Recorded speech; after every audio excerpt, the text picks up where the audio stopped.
today is Dr. Gertrude Lyons, a pioneering life coach, TEDx speaker, and author of Rewrite the Mother Code. Now, with over 2 decades of experience guiding women through transformation, Dr. Lyons challenges traditional ideas of motherhood and invites us to embrace it as a powerful force for creativity, purpose, and self-discovery. Dr. Lyons, welcome to the Chundria Show. How are you today? I am doing great, Chundria. Thank you so much for having me today. Of course. Yes, you are doing great. I'm excited for this book tour you're on. I'm excited to talk about your new book. So let's dive Thank on you. in today. Is that okay? That sounds perfect. Thank you so much. Of course. So in your book, you describe motherhood as, I love this, a cosmic force rather than just a role.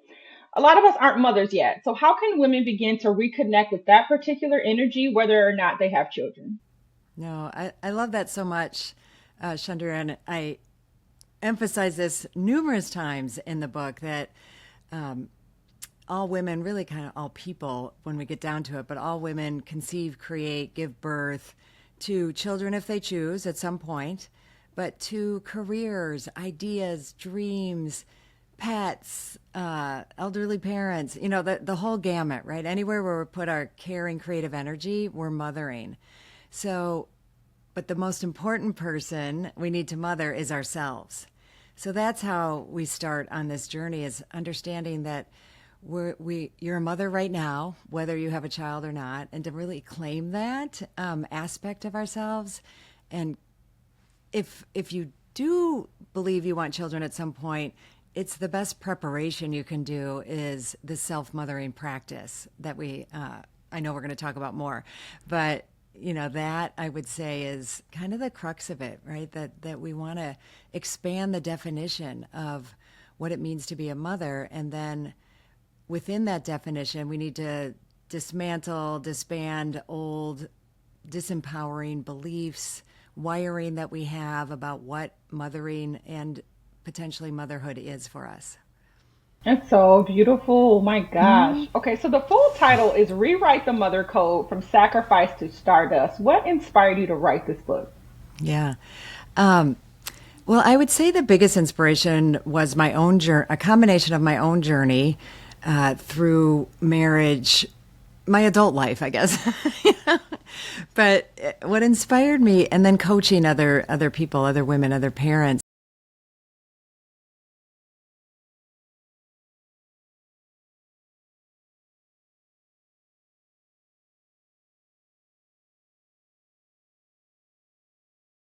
And what inspired me to write the book was I realized at a certain time, when my children were older, that this journey of self-realization is one that we can encompass and weave into all parts of our life, but where it gets mostly left out and where we abandon ourselves in that journey often, and I did that myself, despite being immersed in that kind of environment, it's really hard to hold on to the possibility that motherhood particularly can be transformative, and it can be a vehicle for our self-realization. So the sacrifice to stardust aspect is, the old model is it's something we have to sacrifice for. The new model is it's something that can lead us to self-realization. And that is something that I've been a seeker of my whole life. But like I said, motherhood kind of threw me for a loop with that. So that's when I decided to study it and get a master's and doctorate in that arena.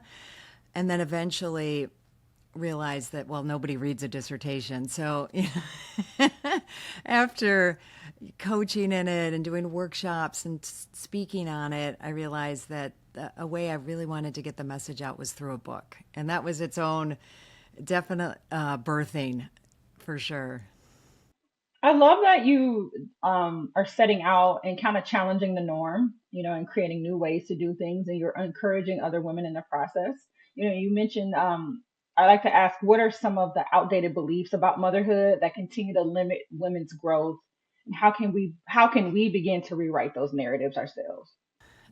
That's a great question, and it's it's a lot of what I talk about in the book, because sometimes we may be aware, we may be able to look around and see some of them, right? I think what I've seen in the environment is there are a lot of women who either see women engaging in motherhood as sacrifice, as something that is really that they're going to have to put everything else aside, and that's what we're taught. That's how many of us have been raised, and I think one of the most damaging beliefs that we have and mother codes that we have is that having a child means putting yourself last, if at all, on the list, right? So that's a really outdated one, but one that's been wired in for thousands of years, Chundria. So this is not an easy one to break, and we all get it conceptually. But if we look at that one to start seeing that, no, when you can start first breaking any beliefs and looking at and understanding and raising your awareness that that wiring is there, then you can start practicing something different, right? Then you can start doing anything, anything from basic self-care and really prioritizing yourself to in-depth personal work, right? Understanding, getting to know yourself. This self-realization path is one that I invite everybody onto, because if we want to get the most out of the endeavors that we take on in our life, knowing ourselves opens up space and doors for us. So it may not be a first step for everybody. The first step may just be being aware, oh, I didn't realize I was sitting in some of these paradigms. Others are that if you're going to, well, we feel this way about a lot of things, but I think it shows up in motherhood so intensely, is that there's a right way to do it. And that right way, and often is filtered down, through our family wiring and through our cultural wiring. And what I invite women to, in that one particularly, to bust that one up, is to identify what that wiring is. That's part of the self-realization. Identifying what some of that wiring is, and then creating your own path. Creating through that exploration, you're going to discover what your deeper desires are, what matters to you, what values you want to inhabit in your life and bring to whatever you're mothering. And that can help orient you, help you make decisions when, everyone around you is going to come at you with their opinions, their way to say this is the right way, and to sort through all that. When we begin to write our own mother code and really claim that for ourselves, it's possible.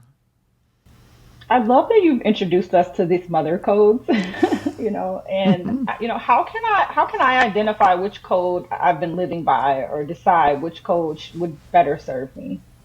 Great question. Well, one of the ways I coach or support women to open that door for themselves is to take a little bit of reflection time, right? And you can go as deep or as, light touch as you want with this. But when we look at our family upbringing and we make two lists: what I liked about the mothering I received, the care I received, what I saw around me, and what I didn't like. So we're not putting blame. We're not, this can lead to deeper work, but we're just naming what we liked and what we didn't like. And that is a really powerful activity, because it brings to light, like, for example, I didn't like that my mother never took me to activities or really took me to and from school. So I may come into motherhood and say, well, I'm going to not do that. I'm going to always take my child, wherever, because I wanted that. But when we look deeper at that, like, that's a code of doing it right, that there's some right way. But when we look at what we personally want in that, or value, it was the connection. When I looked at that for myself, I desired more connection, with my mother. And we can figure that out in lots of ways. There's plenty of ways we can foster connection, with our child. It doesn't have to be that specific way. So when we go on that journey of sifting through those, that'll help us create and really shine the light on what matters to us. That's really beautiful. And I like that you're in this book, you're giving women this beautiful power back. And I think a lot of women can relate to balancing their careers and balancing these relationships and balancing family, and it's just a lot of expectation sometimes. So, what does a fulfilling and conscious version of motherhood look like in modern time? Well, it is. It is. Well, first I'll say this about it, right? In our time, it's a radical act, right? It's revolutionary when we start mothering ourselves and putting ourselves first. So I'm gonna, I know I keep repeating that one because it's the doorway for all of us. And then I would say something that we've shut ourselves off from, and a code that's wired in pretty deeply, is that our emotional landscape, our emotional capacity is shut down and shut off. So that's our superpower, and reclaiming and a reclamation of our emotional facility. And that I always give a practice of starting at some point in your day, naming every emotion that you have felt so far and where: fear, hurt, anger, sadness, joy, and start bringing that life force back into your daily life. That's going to open doors for you and support you in mothering yourself. They may not seem they may not be as obviously connected, but it's a foundation that I really want to support us all in claiming. And I think that we'll do that. I think that's a great reason to move forward in this direction of owning that, and Yeah. embracing that. Is there a moment that you could share in your personal life that inspired you to challenge like the traditional story of motherhood and like embrace your own way of rewriting it? Was there a moment, a defining moment? Yeah. I just had like five come through, right? One or five. One or five, right? Well, I'll just go with the first one that came through, and that was and because there's a whole journey in some of these moments doing it differently in my conception process, some of which was understanding and claiming that I was when things weren't working as I thought they were supposed to, having a very deep, profound experience that I was terrified. I was actually terrified to be a mother. So my body was actually not cooperating, even though my mind said I wanted it. But then I would say a choice that I made, and it was one that I discerned, but also first came from a very intuitive place, even though it was really out there for me from my upbringing, was to have home births with my children. And that was something I didn't even know existed, let alone, think about having for myself. But when I had worked on rewriting my mother code, that there's a right way to do it, that you do what everybody else is doing. And of course, a hospital is the safest place to give birth. Why would you even consider not doing that? I had an intuitive sense that, when I heard that my boss at the time actually had had home births, it just made sense to me. And so I kept following that little spark of like, oh, this is weird, but I kind of like it. And it kept leading me. And then when I turned to my mother code of wanting to, within my mother code is being present, having conscious experiences to learn and grow, to be present. The home birth kept like bringing me back to that, and that's where I could really have that. And I still studied it. I still discerned. I researched, the two possibilities. But I didn't immediately, when I got a lot of negative things coming at me and doubt, and from family, from friends, from people around me and the medical, some people in the medical community, but not all, thinking I was, nuts. The data just didn't match all of their thinking and believing, which is what I had to look at, right? When I looked, it's like, nope, just as safe, maybe safer, and, things that in our culture we just take for granted. So that journey, that process of seeing a way I really wanted to do it that was different and following that urge. That's remarkable. What I really appreciate about you is is how selfless you are, not only in coaching women, but then you've written this amazing book and you're calling out to help people, in their daily lives. You're nurturing, you're continuing to mother women across the world, and I wish you, unimaginable success with your book. How do we get a copy of this book? Yes. Well, you can actually get it wherever books are sold. It's distributed through Simon & Schuster. So, it's on the typical platforms like Amazon. But there are other, online book platforms if you don't want to buy from Amazon. And then in bookstores. I always love supporting local bookstores. So if you have one, if they don't have it in stock, you can ask for it. They'll get it for you. But people seem to be finding it in the bookstore also. So, and you can go to my website. I lead you all the ways, and that's drgertrudelyons.com. And you can certainly find out more about me and my work there. Remarkable. Thank you so much. Well, let's dive into a quick lightning round before we close out today. I've enjoyed chatting with you thus far. First one is, what's one word that describes your energy this morning? Enlightened.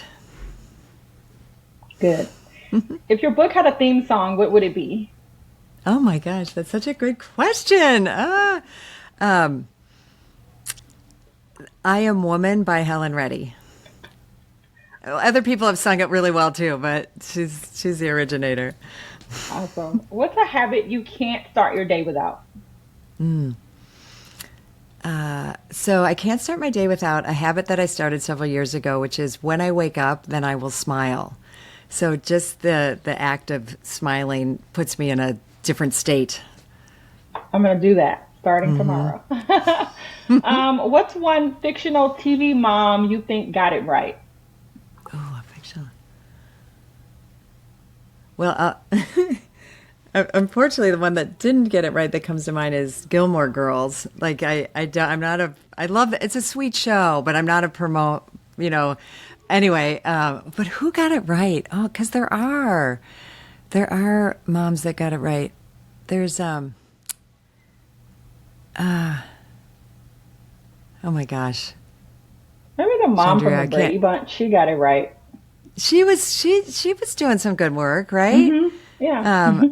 I'm trying to think of a mom that, is willing to be messy. There's the movie Bad Moms. I forget her name in that.